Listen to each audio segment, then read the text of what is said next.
किसी गांव में गीता नाम की एक अनाथ महिला रहती थी। वो मजदूरी का काम करती थी।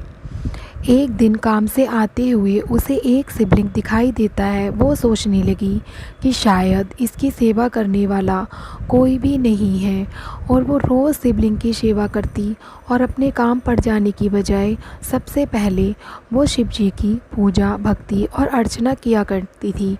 एक दिन जब वो सुबह पूजा कर रही थी, तब वहाँ उसकी सहेली राधा आती है और उसे सेठ के बारे में बताने लगती है। फिर दोनों सोच विचार के सेठ के पास पहुंचती हैं और उससे काम की बात करती है। 40 दिन के बाद उन्हें 4000 रुपये मिलने का तय होता है। सेठ भी उनका कहना मान लेता है। वे सेठ से रोज़ पेट भर खाने की भी मांग करती हैं और सेठ उन्हें हाँ कह देता है। फिर दोनों बहुत लगन से काम करती हैं। पूरे दिन वो फसल काटती थी और उसके बदले वो सेठ से खाना खाने के लिए खाना मांगती थी। दोनों बहुत खुश थी।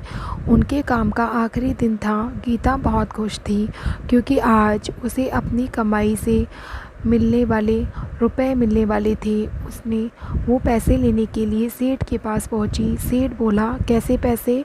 वो बोली, 4000 रुपये जो आपने हमें देने का वादा किया था। लेकिन सेठ अपनी बात से मुकर जाता है और उन दोनों को वहाँ से निकाल देता है। जब गीता घर आकर अपनी छत को देखती है, तब उसे बहुत बुरा लगता है। वो सोचने लगती है कि बरसात आने वाली है, वो क्या करेगी, कैसे करेगी, कैसे अपनी छत की मरम्मत कराएगी। गीता बहुत दुखी हो जाती है। अब वो अपने भोलेनाथ के पास जाती है। उनसे कहती है, अब मैं क्या करूं?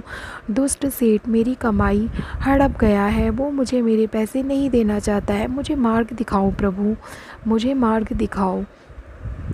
तभी वहाँ एक दिव्य प्रकाश उजागर होता है और भोलेनाथ वहाँ प्रकट हो जाते हैं और बोलते हैं, बेटी चिंता मत करो, तुम्हारे पैसे तुम्हें मिल जाएंगे। तुम अपने घर जाकर देखो, तुम्हारे पैसे तुम्हारे घर पर ही रखे हुए हैं। इधर सेठ के बैंक में रखे हुए सारे पैसे नो कूड़ा बन जाते हैं और उसके गहने में भी सांप आ